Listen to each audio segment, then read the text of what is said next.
TG Geeks, episode 279, June 22nd, 2020. Now that's amazing aardvarks.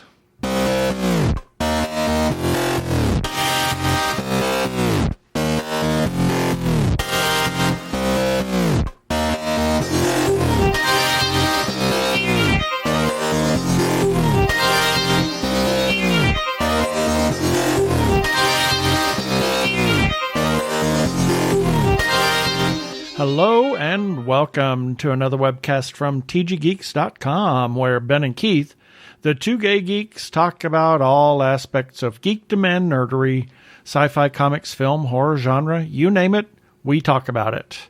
I am Keith Lane. We're coming to you from TG Squared Studios in lovely Phoenix, Arizona, wherever we are.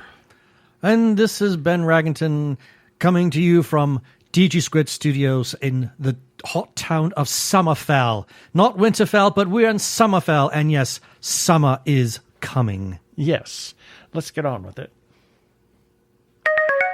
Prepare for hyperdrive. Meanwhile, in the Hall of Episodes, the Two Gay Geeks are discussing this. Well, in this episode, we have a really great interview with Ira Nayman, who is one of the editors at Amazing Stories magazine, as well as an author in his own right. He tells us, and an aardvark lover. Yeah. So that's... Imagine that. That's why we said amazing aardvarks at the beginning.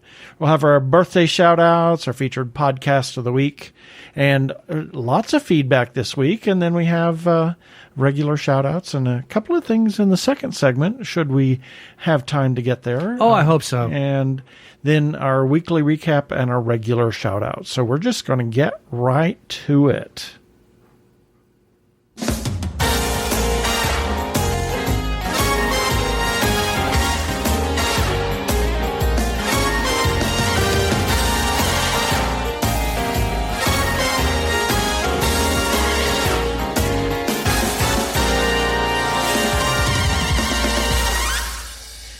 And this time we welcome Ira Nayman, author, editor, and aardvark lover, to our show. Welcome, Ira.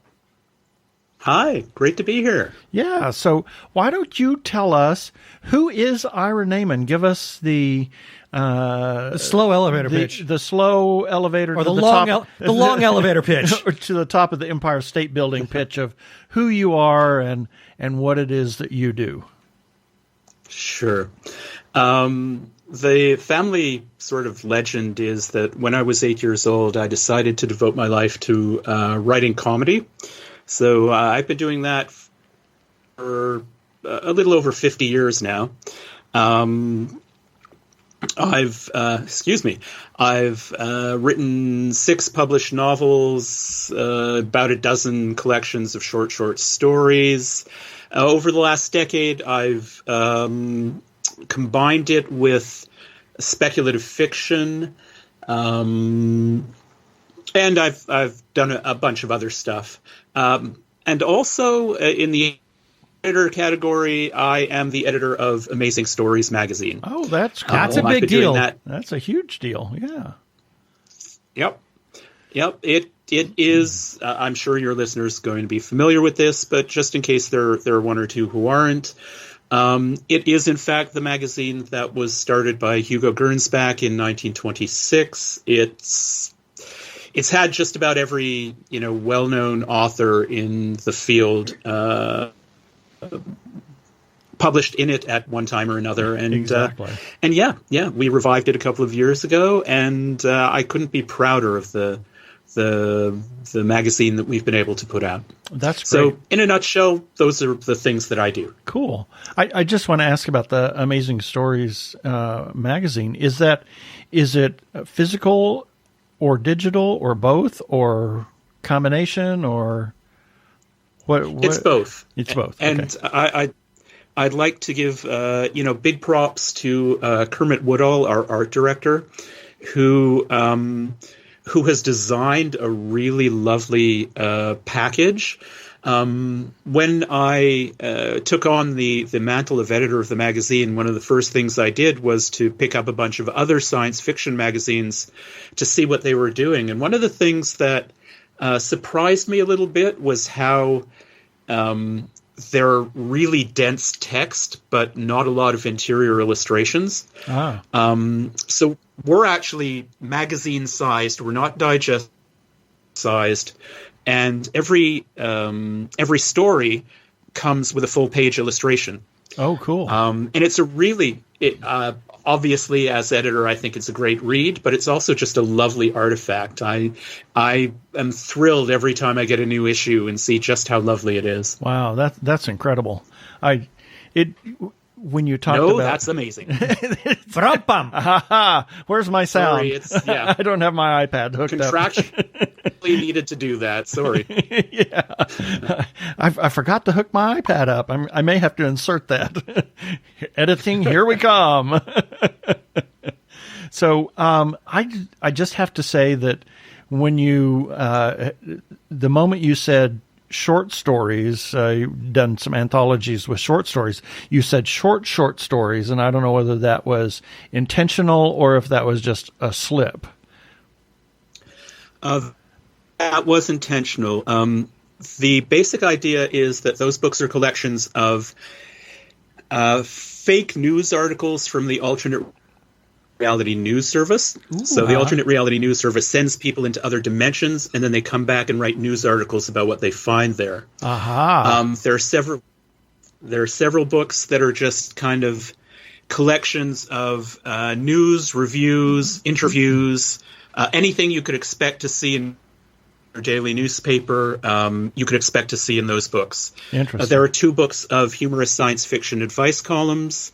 And there are 3 books in the series now that are pretty straight-up political satire. Wow. So most of the articles in each of the books is less than 1,000 words. They were originally written for my website, Les Pages au Folles, which is updated weekly with political and social satire, and I've been doing that since 2002. Wow.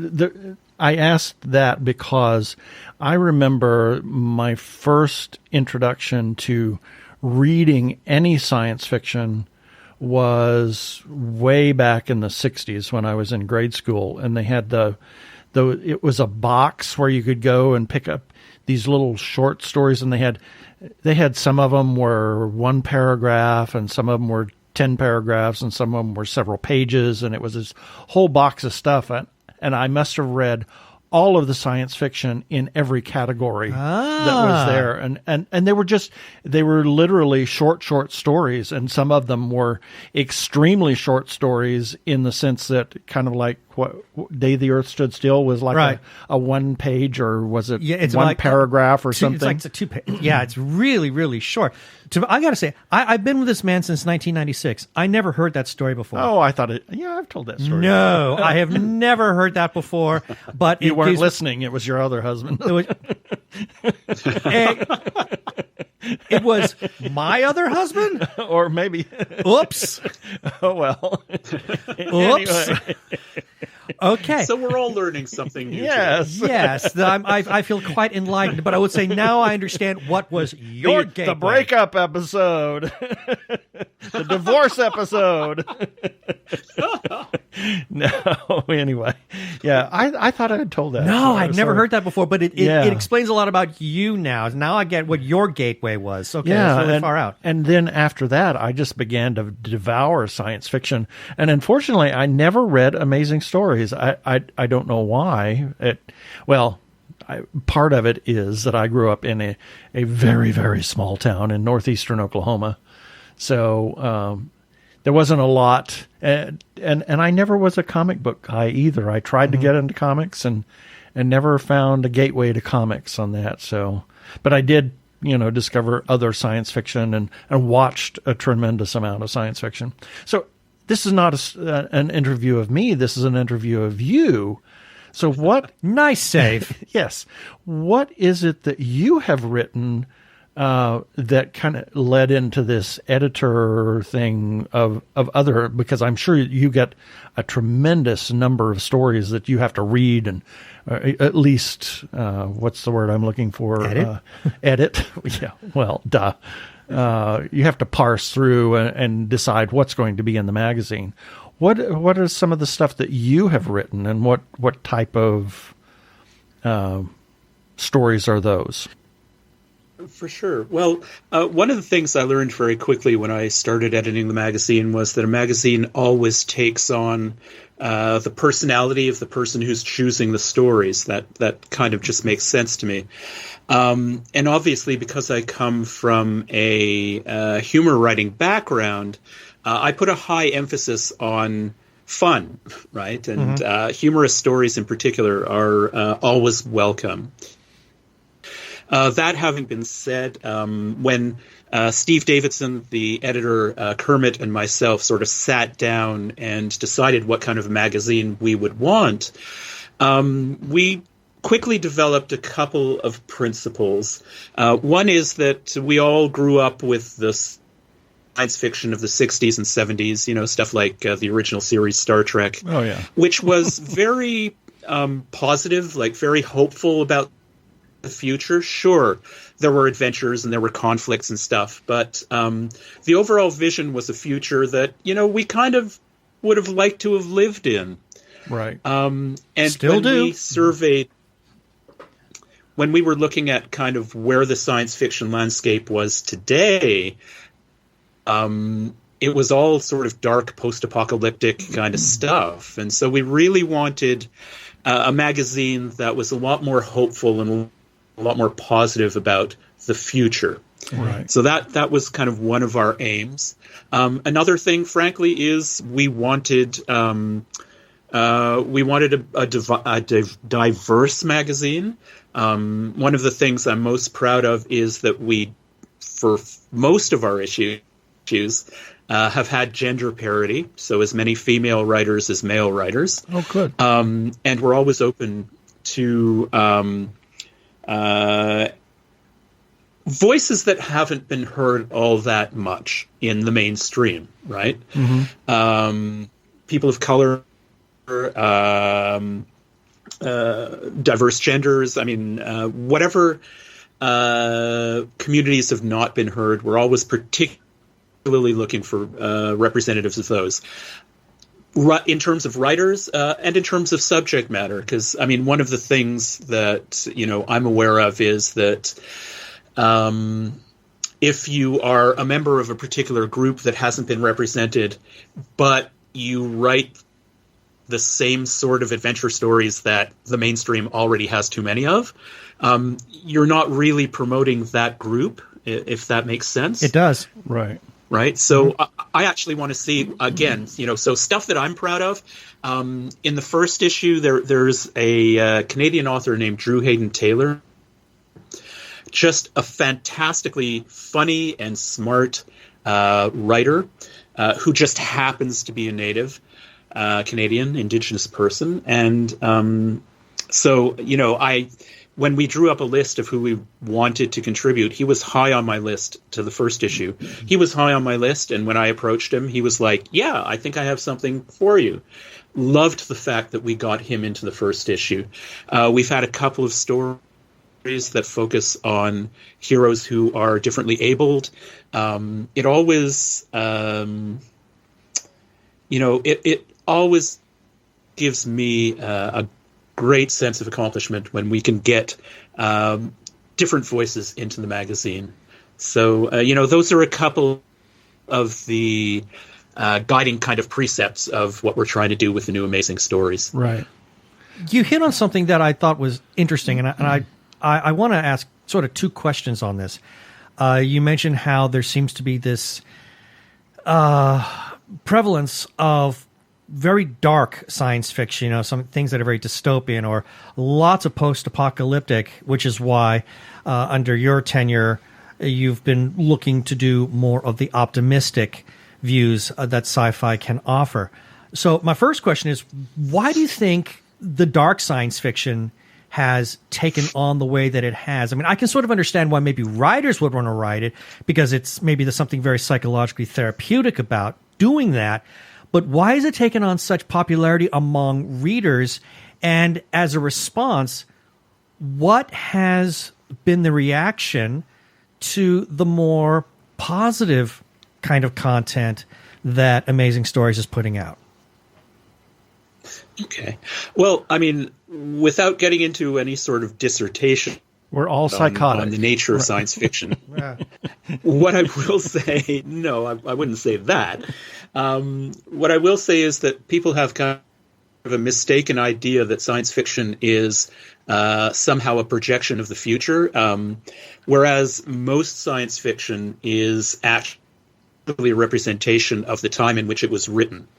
And so, the reason why I think dystopian science fiction appeals to a lot of people now is because we live in a dystopian world. We live in a world that is dark, and so science fiction reflects that, and people see the world that they live in reflected in that. Right. Very different than, say, again, to go back to the 60s, which, you had the post-war economic boom, and the 60s were a much more optimistic time. So you could have a much more optimistic science fiction. So in a nutshell, I would say that is the answer to your first question. To your second question, we really have had a very positive response because people don't want to live in gloom all the time. A lot of people do want to hope for a better future. And so, a lot of people respond positively to stories like that. Mm-hmm. Wow, good answers. That's interesting. Interesting that we just kind of had this discussion with Scott here a couple of weeks ago about his writing, and he asked the same question about dystopian and post-apocalyptic, and I said that for me to read Scott's Liminal Sky series, it was while it was post-apocalyptic, it wasn't dystopian in nature because they were trying to make sure that man or humankind continued on with the generation ships and those whatnot like that. So I think it was a very positive spin on that. So I thought, there's a lot of that writing as well that's looking forward to. Absolutely worth keeping in mind, for sure. When I say hopeful, I don't necessarily mean light, right? I don't necessarily mean that, it's all flowers and sunshine, because, just on the level of writing, apocalyptic stories are very dramatic. You have very clear good and evil and very clear conflicts, right? Right. And I'm not opposed to a story, with that kind of setting. All I ask is that there be some hope that at the end that they're working towards a better future, as opposed to just it's horrible and it's just going to be horrible for the rest of humanity's existence. Right. Yeah, and so sadly, I've seen I actually have read a number of science fiction works that tend to wallow in that depressed state, and this is my own shortcoming. I will freely own up to it. It was enough to turn me off to say I don't want to read this kind of stuff anymore. So I admit I'm kind of throwing the baby out with the bathwater by totally excluding a whole bunch of other works that do emphasize striving for a better outcome. Mm-hmm. Oh, I'll be honest with you. I can't live in a dark place for too long, and I don't really know a lot of people who want to or can. So, Right. So I do think we do need a hopeful literature, and there's now an actual term. I'm not sure how clever it is, but there's the term hope punk. Oh, that's interesting. I like it. I like that. We have... You heard it here, folks. Hope punk. I'm coming around to it. Hope and punk seemed to me to be opposites. So at first I was like, that's a really dumb word. But no, it actually makes sense. encapsulates kind of what we're trying to do, and it's not just Amazing Stories. There are authors and other publications now that are trying to do a similar thing. So, I'm hopeful that that the next 5 or 10 years we're going to see a renaissance in positive science fiction. Well, that's cool. So you said that you had written several other books. What are those books that you have written? Yep. So I have a series that's published by Elsewhen Press, which is a small British speculative fiction publisher. It was originally called the Transdimensional Authority. The Transdimensional Authority are the multiverse police. When you are somewhere you shouldn't be, doing something naughty, they're the ones who find you, stop you, and take you back to where you belong. The problem is that the third and fourth books are really time travel books, not travel between universes books. So we've now, it's now the Transdimensional Authority / multiverse series. There are 6 books there, and there are 2 more at the publishers waiting to be put out. So in a nutshell, because I'm trying to be brief because we don't have a lot of time, that's them. They've been described as, in reviews, a lot of my writing gets compared to The Hitchhiker's Guide to the Galaxy, Douglas Adams' masterworks, and I find that is flattering, obviously, because he's the gold standard of science fiction comedy. But at the same time, I feel the need to just warn people that my sense of humor and sensibility and writing style are very different than his. While it's flattering, I don't want people, picking up my novels thinking they're going to get another Hitchhiker's Guide to the Galaxy and being kind of disappointed, when they're actually getting me. Mm-hmm. Right. But having said that, I will also say this.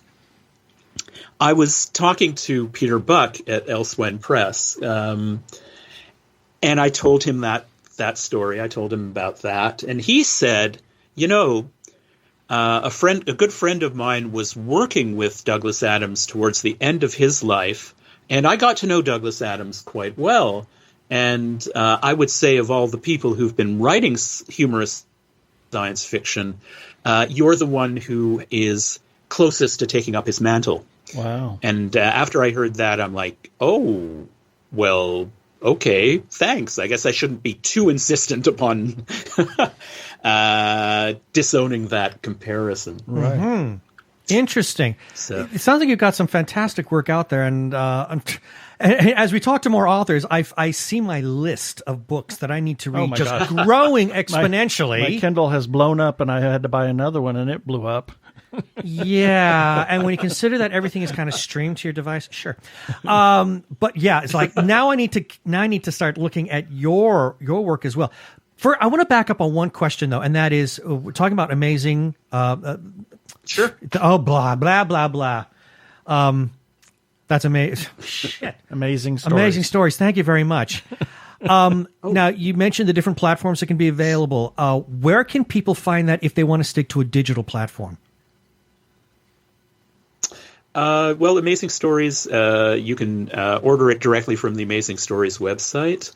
But also, I'm pretty sure that the digital versions are available on Amazon. Okay. Very, very nice for us Kindle people like moi. So if people also want to find more about your works, the books that you have written, where can they find those? Well, again, they're available. Almost all of them are available on Amazon. If you want to explore the novels in particular, I would strongly suggest you go to Elsewhen Press's website and check them out. They have just a great variety of speculative fiction novels and collections. And if people just want kind of a sampler, they should definitely try my webpage, Les Pages aux Folles. Let me see if I can do this all in one breath. www.lespagesauxfolles.ca. I am Canadian. That is kind of like my playground. That's just where I do whatever comes into my head on a weekly basis. But it's, a sampler of what I do, and first chapters of all my novels are there. So if you want to get a sense of how I work in longer form, you can check that out there too. Cool. And any of the social media presence that people might be able to follow you on? For you and Amazing Stories, etc. Yep. I am on Twitter. I believe I am ARNS proprietor, ARNS proprietor, alternate reality news service. I am on Facebook. I am on LinkedIn, but I don't spend a lot of time there. I think those are the main ones. Okay. Well, that is absolutely wonderful. Fantastic. Thank you for being on our show today. Oh, can I mention one thing? Yes, I'm not sure when this is going to air, so if this is irrelevant, if this airs afterwards, you can edit it out. But like many publications, Amazing Stories is going to be holding a virtual convention.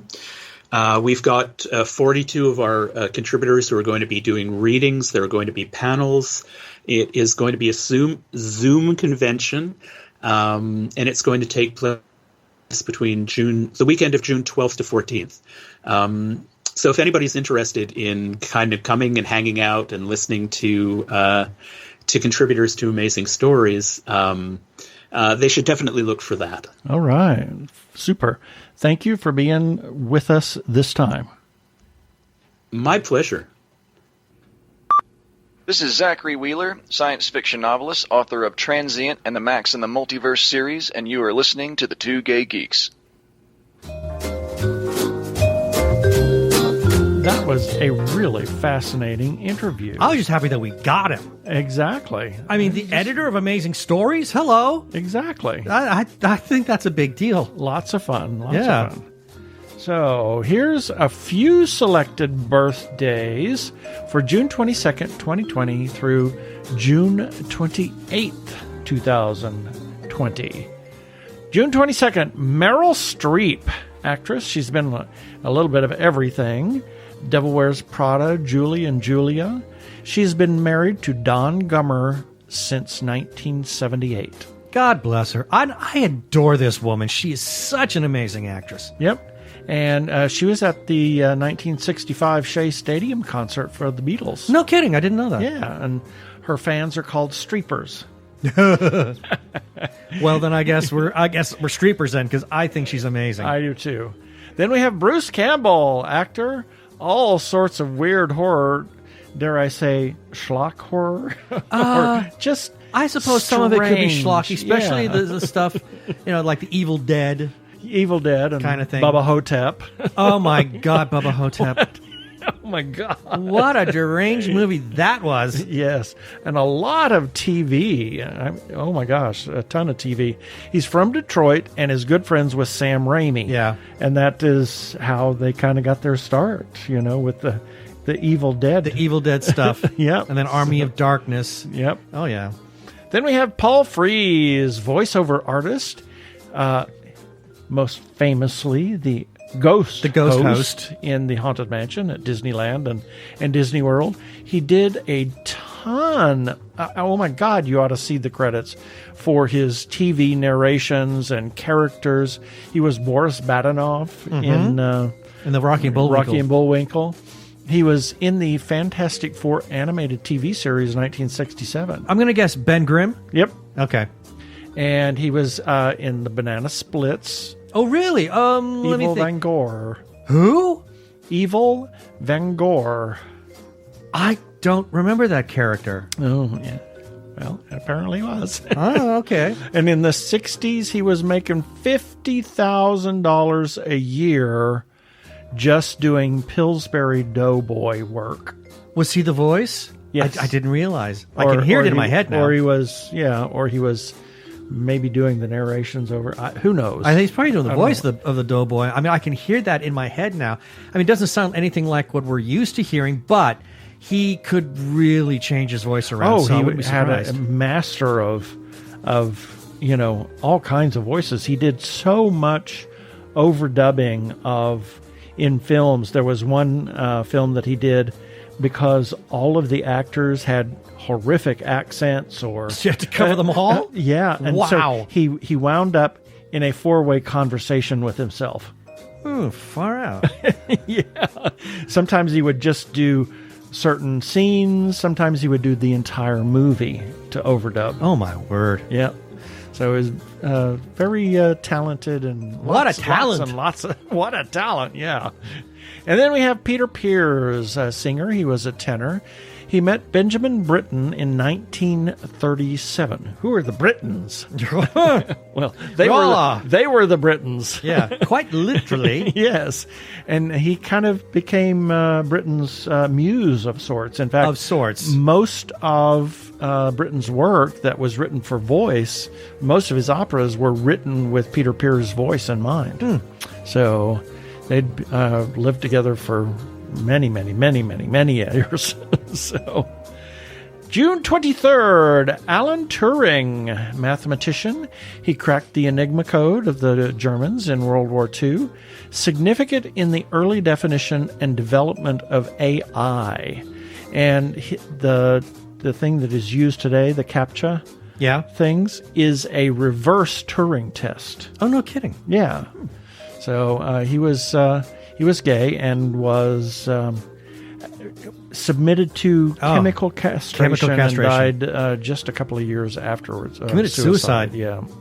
And they finally have come out and issued an apology for that and a number of other things. So that was a sad thing. He was a brilliant man. Joss Whedon, writer, director, producer, creator of numerous popular TV shows, Buffy, Angel, Firefly, Agents of S.H.I.E.L.D., is a third-generation TV writer. His father and his grandfather wrote for television. And I know that his brother was also a writer and I guess a showrunner for Agents of S.H.I.E.L.D. Yep, and he is a huge supporter of the LGBTQ plus community. Bob Fosse, dancer, choreographer, inventor of jazz hands. Your Freudian slip is starting to show there, honey. Yep. Lots of hats. Married to Gwen Verdon. Oh, my gosh. His dancing and her together was always incredible. So just a great... What a talent. Yeah, exactly. Exactly. Kind of... smearing the lines there, if you will, blurring the lines. June 24th, Roy O. Disney, co-founder of the Walt Disney Company. He was Walt's brother. He was the banker. He was the financial guy, and he died just shortly after Walt Disney World opened. Right. Mick Fleetwood, musician, Fleetwood Mac. He always, during the Fleetwood Mac years and later on, not so much anymore, he always reminded me of somebody being in horror makeup. He had that look. Yeah.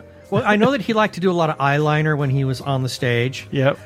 He had the most unusual drum solo where he would wear a vest that had drum pads actually or sensors put in.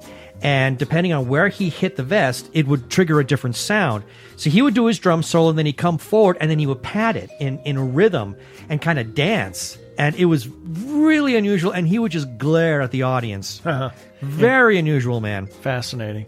And then we have a friend of ours, Angel Martinez, who we interviewed actually last week. Yeah. Yeah.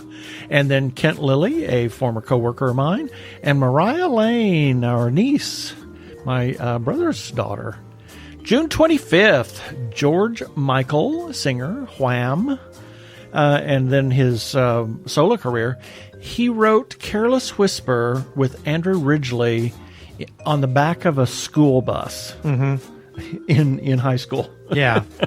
It's amazing. What I think is really awesome about him is that even though George was actually the big writer of all of these songs, he gave co-writing credit to Andrew. Yep. So that when the day came and Wham was no more, he knew that Andrew would be taken care of. Yep. He also was very generous. He donated a ton of money to various charities on the stipulation that it be anonymous. He was a really good person. Yeah, and he let's see, what else? He gave money freely to people in need. He would walk down the street and somebody was in need, he'd give them money, and would see people. I guess it was something, he saw somebody on television and gave her, no, it was a waitress. He gave her £25,000. Good Lord. As a tip. Well, he could afford it. I mean, Wham! For a time in the mid 80s, they were the hot pop duo out there. Yep. And then we have Anthony Bourdain, chef, a celebrity chef, traveled the world in search of bizarre regional cuisines, big proponent of social justice in the sense of, how people disparage regional cuisines or regional foods because of the people and all of that. He said, say what it is, it's racism against these people. So he was quite the interesting person and traveling all around and doing all of that stuff. But for all of the splash and bombastic nature, he died by suicide. He must have been. He was dealing with mental illness. Yep, and he covered it really well. Yep, and always was up and whatnot. So, that's another reason we run the suicide spots or the suicide prevention spots that we do, because you can't look at somebody and know and tell. Oh, that's true. You can only encourage them if you see that they are down, but sometimes people don't have to be down to be suicidal. So then we have Sidney Lumet, actor or a director, of Serpico. Or is it Sidney Lumet? Is it Sidney Lumet? Lumet. Oh, that's a different Lumet. character. That's Beauty and the Beast. Lumet. Yeah. Anyway, whoever it was, Sidney, the great director. Yes. Serpico, 12 Angry Men, All the King's Men, Murder on the Orient Express My was favorite. Just a brilliantly that done coupled film. with Jeffrey Unsworth's lighting. I mean, that movie is art. Yep. Pure art from beginning to end. And he rarely, if ever, shot a film in Hollywood, mostly in New York City. Indeed. Yeah. Interesting. June Lockhart, actress. She was the mother in Lassie and the mother in Lost in Space. Yes, she was. She is still living. She is 95. Oh, I adore. I know that. Of course, she was in an episode of Babylon 5, and Bill Mumy, who was in Babylon 5 at the time, begged Joe Straczynski for a scene where they could be together, even if they're just walking in passing. And Joe said, "Nope, not doing it. I don't want you two near each other while the camera's rolling." And I think, I'm not sure, but I think, when questioned, and I could be wrong on this, but I think the answer that Joe gave was because it would be too cute. And Joe hated cute. Well, I'm sure they had lots of good. Oh, they had a great time off camera. Yeah. I mean, because Bill, he was always looking to June Lockhart and did think of her as his mother in so many ways. Yeah. So yeah, they're terribly close, and they had a great time off camera. But no, nothing on camera. Joe Straczynski would not allow it. Wow, interesting. And then we have Antonio Gaudi, architect. He combined many different styles and crafts, including the use of waste ceramic pieces in some of his stuff. His architecture evolved, and most famous for a lot of the Barcelona. Oh, yeah. La Sagrada Familia. Sagrada Familia, which is not expected to be completed until 2026. Yeah, there is a work on that. 1915. Yeah, there is a work on it to finally get that thing done. Yep. And I've seen a lot of video of it. It is, from a distance, it looks amazing and very gothic, but you get up close and the detail is almost terrifying. Yeah, it is supposed to be a very organic nature. Yeah. So... And then we have Thelonious Sweetleaf, a friend of ours from a previous incarnation. Oh, yeah. So, happy birthday. And then June 26th, Larry Kramer, playwright and activist. He wrote The Normal Heart. He was instrumental in fact, founded the Gay Men's Health Crisis in New York City in 1982 and ACT UP. And he died just last month. Recently, yeah. The 27th of May. Yep. Sean Hayes, Actor, producer, Will and Grace. He was a producer of Grimm, Out Gay Man. That's the part that because as zany as he is, when you see him in Will and Grace, to think that he was behind Grimm, which to me is one of the greatest TV series to ever come across NBC. I mean, that show is fantastic. Yep. He was a classically trained pianist. Yes, he actually does play piano. At least we saw him play piano a couple of times on Will and Grace, and he was quite talented. I mean, Yeah. he really is an amazing individual. Yeah, in fact, the first thing he did when he made some significant money was to buy a concert grand piano. Ah, that's lovely. Yeah. And then we have Charles Messier. Charles Messier, astronomer. He cataloged 110 nebulae, faint star clusters known as the Messier objects. He was actually only interested in finding comets and cataloged these objects because they frustrated his hunt for comets. They're still used today, and they're still referred. Some of the galaxies and some of the objects are still referred to their Messier number, like M31, Right. the Andromeda Galaxy. So it's kind of interesting. And then we have Scott J. Ramsey, a filmmaker, a young man. He's happy birthday. June 27th, Bob Keeshan, Captain Kangaroo. Most famous for. And Clarabelle, the clown on the Howdy Doody show. Yeah. And Anamofo, opera singer. Oh my gosh. I think one of the finest finest singers voices ever. Yeah. She, her effortless singing and flawless intonation and agility. She made her debut at the Met in 1959, where she sang for 17 seasons. She was incredible. Yes, she was. And then we have Matthew Lewis, actor, Neville Longbottom, grown into quite the looker. Oh my God. Unfortunately, he's straight and he's married. Yeah, but holy cow. And I remember... to go from that geeky, nerdy kid... Well, but he was the this short, pudgy, geeky, nerdy Yeah. kid who turned out to be one hell of a looker. Exactly. And I remember when he started taking shirtless pictures, and people, I mean, social media nearly burned to the ground. It got so hot. Yep. And I read some comments from J.K. Rowling saying, if I had known that he was going to grow up like that, I would have insisted they did not cast him. Wow. Interesting. And he's a big Buffy the Vampire Slayer fan. Oh, I didn't know that. Yeah. June 28th, Mel Brooks, director, Crazy Man. Crazy Man.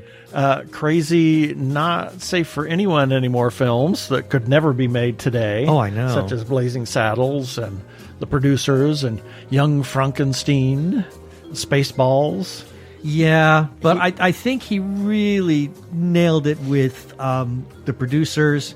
Well, especially the stage play. My God, that stage play is so Oh, my wrong. gosh, yeah. I mean, it's hilariously funny. I remember when we saw it here in Tempe, and I was just in stitches. Yeah. The entire time. And then Blazing Saddles is just, oh my gosh. My God, I think probably the finest American comedy in all of American cinema. Yep. And he has one film that is being filmed and two in post right now. He's Seriously? 94. I didn't know he was still working. 94. Yep. And many Brooksisms in his films. He said, it says, the main character usually always has a scene where he's blankly staring, wondering what the heck went wrong, while his friends console him. Almost in every single film. Okay. Among other different things that are always in his films, it always is some Jewish reference or Jewish joke or something. So interesting filming techniques. Pat Morita, actor, Mr. Miyagi. He was discovered by Red Fox as doing stand-up comedy. Pat Morita doing stand-up? Yeah. Far out. Yeah. Interesting, huh? My introduction to him, of course, was as Arnold in Happy Days. Yeah. And then we have Alice Krieg, actress, the Borg Queen. She's South African. And then, last but not least, Lala Ward, actress. Romana Dvoret-Relunda, Oh, very nice. or rather, just Romana. Or how about the former Mrs. Tom Baker? Yes, married to Tom Baker for 18 months. Yeah, that was very brief. And was introduced to her current husband, Richard Dawkins, by Douglas Adams. Oh, wow. Yeah, interesting. And her favorite Doctor Who series was State of Decay. Really? Yeah. Interesting. So I wonder why that one. I don't know. Huh. And that's it for the birthdays this time.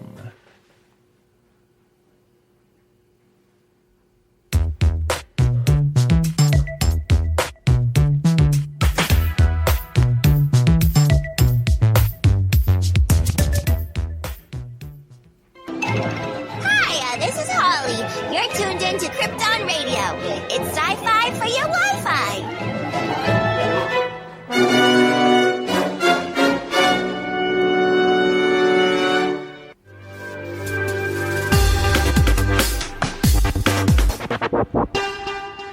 Go give a listen to our friends over at Krypton Radio, their 24-hour geeky internet radio station. And Gene Turnbow is their station manager, and he programs a lot of really neat stuff, including us. Yes? I'm Daniel Radcliffe, and I believe that reaching out for help is the bravest thing a person can do. If you are struggling and need support, call the Trevor Lifeline at 1-866-488-7386. It's free and confidential, and trained counselors are there to listen 24/7 without judgment. To learn more about the Trevor Project's life-saving work for lesbian, gay, bisexual, transgender, or questioning young people, go to thetrevorproject.org.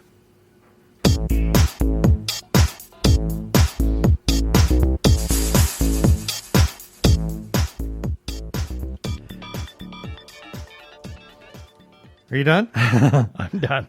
Okay. Yes, this is our feedback time. I was kind of looking something up because I wanted to. Yeah, I was a trying to comment. let it, and now you're not on the script anymore. No, I'm not. I was trying to quickly look something up, and it's actually, again, I found what I was after. Yeah, it's in regards to a comment that's going to come up in a moment.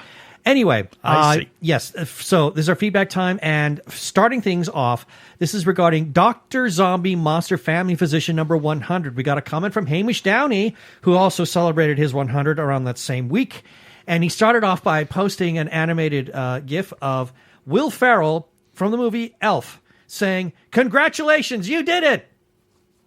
Yay! That was it. Yeah. And then moving on to this is regarding TG Geeks episode number 274. And this is where we were interviewing J. Scott Coatsworth, and we were talking about some of the websites that you could go to for some queer sci-fi. And he added a comment saying, and www.rainbowspacemagic.org. So I think that's going on this weekend. maybe it is. Yeah. Maybe it is. And this is why I had to look this up. I had to go off script for a moment because we got a comment from Arkle. And I guess we talked about Star Trek Strange New Worlds. And he says, the one good thing to come out of the Inhumans. And what a lot of people may not realize is that the star of the completely horrific Marvel TV series, The Inhumans, was Anson Mount, who plays Captain Pike. In the new Star Trek series. Oh, I was going to say he played Captain Pike in The Inhumans? What? No.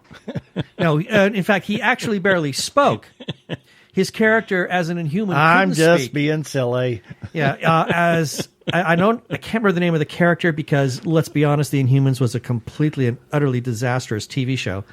Train wreck. It was pretty bad. Sorry to say. I mean, it was a pretty bad show.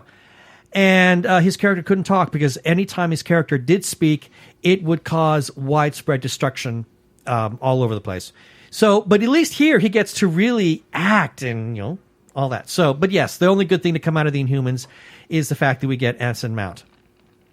And moving on, and this is going back to the article, or not the article, but the interview with Scott Coatsworth, got a comment from Jeff Baker. I guess during the course of the interview, we made a reference to the movie Love at First Bite. And Jeff Baker says, Love at First Bite reference. Cool. I saw it first run. And then he adds, yes, I'm flipping old. And then he continues on. Scott's elevator pitch is about the length the reruns of Bewitched will be when they cut the episodes for even more commercials. Oh, God. Wow. And then we got a comment from Angel Martinez, and she said, that was a fun interview. Yes, it was. And then moving on to TG Geeks episode number 275. This is where we were interviewing the showrunners for the HBO series We're Here. And got a comment from Hamish Down. He says, can't wait to listen. And then he adds, happy birthday to Patricia, as in Patricia Chica. And speaking of Patricia, she then gives some feedback by starting off saying, thank you so much, regarding her birthday. And then she adds, Mondays are never complete until I get my TG Geeks episode. Thank you for brightening up the start of the week. Yay. We're happy to do that. And then we got a comment from Stephanie Weipert, and it was her birthday as well. And she added to Patricia's comment, yes, they are awesome. It was also Clint Berzoni's birthday, and he says, thanks, guys. I'm in great company. I hope to get to see you soon. I do, too. Yeah, we all do that. And then we got a comment from Johnny Ingram. He's one of the showrunners for the HBO series We're Here, and he left this comment on Instagram, and he said, thank you for the love. And then to close things off, and this is a really unusual blast from the past. This article is from 2 years ago. Holy moly. Regarding Solo, a Star Wars story trailer drops. We ran this in February of 2018. Hamish finally commented on it. And he says, this turned out better than I expected. Wow. And that's our feedback. And if you want to leave a comment, you can do that on our Facebook page or at tggeeks.com directly on each article or episode there. You can also call our listener feedback line, which we have one. If anybody wants to know, I say it every time. You can leave us a voicemail, and we'll play it on air, and you can be famous too. You can just call 469-TG-GEEKS. That is 469-844-3357. And as always, please play nice.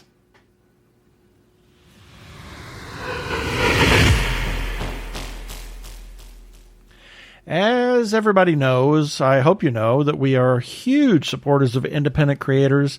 That's why we're doing all of these independent authors and creators and filmmakers and comic book artists and writers. Because they need some love. They need some love. They always need love.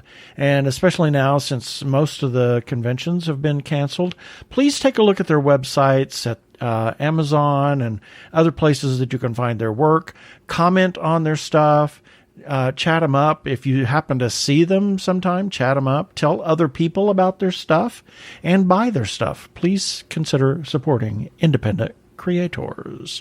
The Joshua Tree Feeding Program is a 501c3 nonprofit food pantry for the HIV/AIDS community in Maricopa and Pinal counties.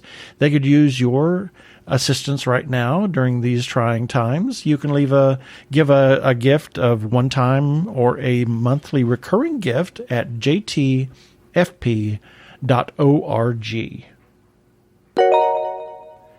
If you are trans or are questioning your gender identity, and if you are in crisis or are feeling isolated and need someone to talk to, or you know of someone in a similar situation, there is a special hotline just for you. The hotline is provided by translifeline.org and staffed by trained counselors who are transgender themselves. The hotline in the U.S. is 877-565-8860. In Canada, it is 877-330-6366. Or you can go to translifeline.org to learn about the important work they are doing. Please reach out for help. You are not alone. Yeah, baby. They're like two gay geeks. They're together, you know. They're two gay guys and they're geeks. Is that okay?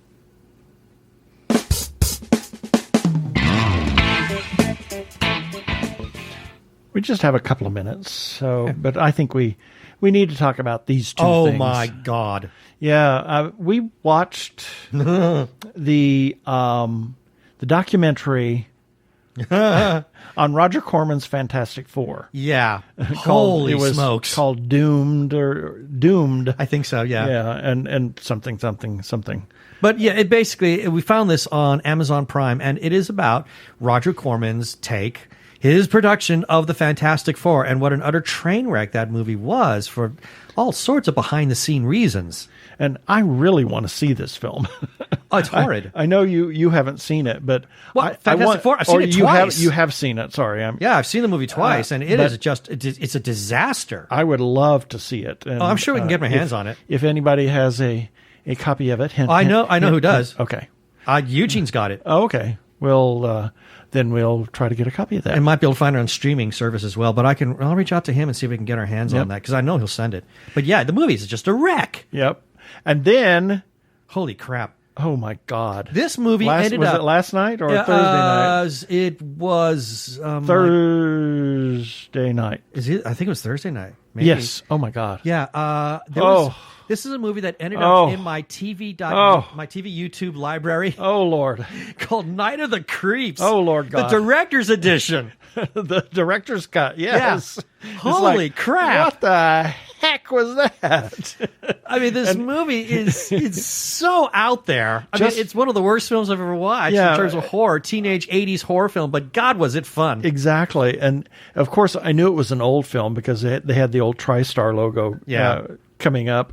And then the very first chord of the music, the intro music to the thing, and the first thing that flashed on the screen, I said, "Oh my God, this is an 80s horror schlock." Yeah, that's exactly and what it was. It is. It was so horribly bad. It's fascinating when you consider that the 80s typifies a certain film aesthetic when it comes to teenage horror films. I mean, they all have kind of the same sort of vibe to them.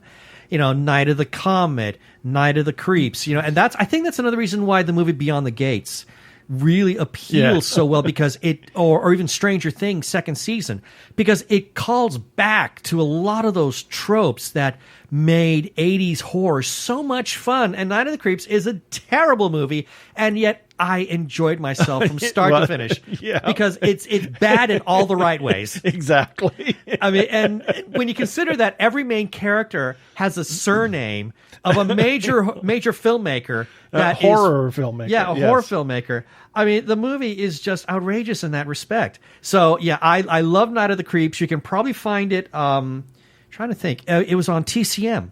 Oh, was it? Yeah, Turner Classic Movie Channel. That's how I got it. So you can find it there.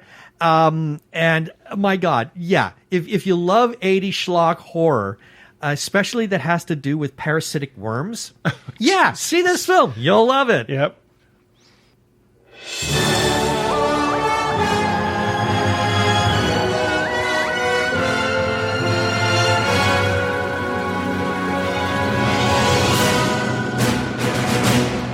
And these are the things that we ran this last week at TGGeeks.com. And we will have the links for each of these articles, as well as those that appeared in our feedback segment, in the show notes for this episode at TGGeeks.com, starting with Sunday, June 14th, Dr. Zombie Monster Family Physician number 104. And actually, that's an unusual one. That one is the very last Dr. Zombie cartoon. Next week, or this week, yesterday, as the release of this podcast episode, is something new from Tommy Cannon. Mm-hmm. It's the Nerdy Chupacabra. Yeah, I'll be interested to see how this goes. So then moving to Monday, June 15th, TG Geeks episode number 278. On Tuesday the 16th, Here TV celebrates Pride Month 2020. On Wednesday the 17th, quarantine horror short Hangnail will make you cringe in under 3 minutes. And oh my God, did it ever. Wow. Yes. That movie was intense. It's a very short film, but wow, it's intense. And then Thursday, June 18th, Andrea's Angle, 7500 flies with powerful performances, or 7500. And then on Friday, June 19th, Hamish Downey's 5 Questions with Chris Rodriguez of Let Me Draw That. And then we close it off with Saturday, June 20th, TG Geeks celebrates 6 years. Yep, and it just was a rundown of kind of how we came to be. Yeah, how we took over the world. Exactly. You can find all these things at tggeeks.com.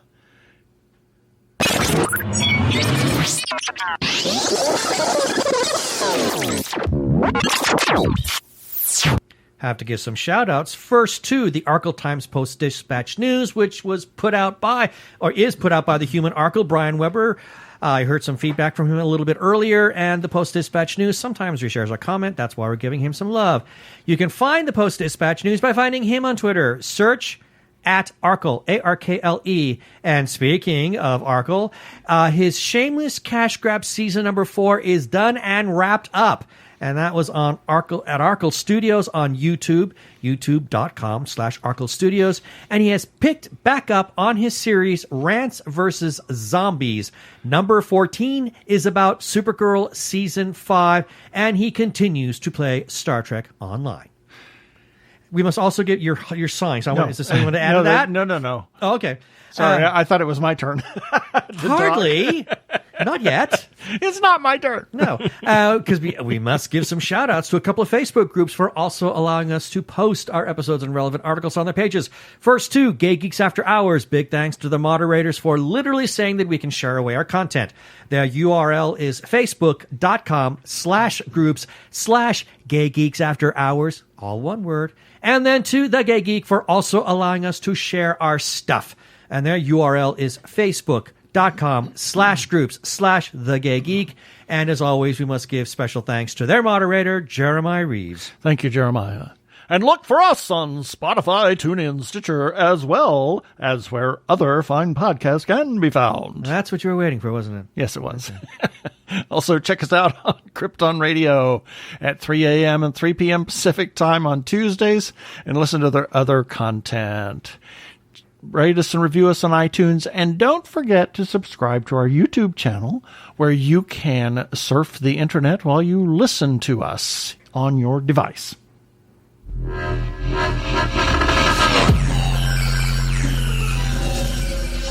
Okay, that should do it for this episode of TG Geeks Webcast. Be sure to check out this article for this webcast episode. We're going to have several links on the page, things that we talked about.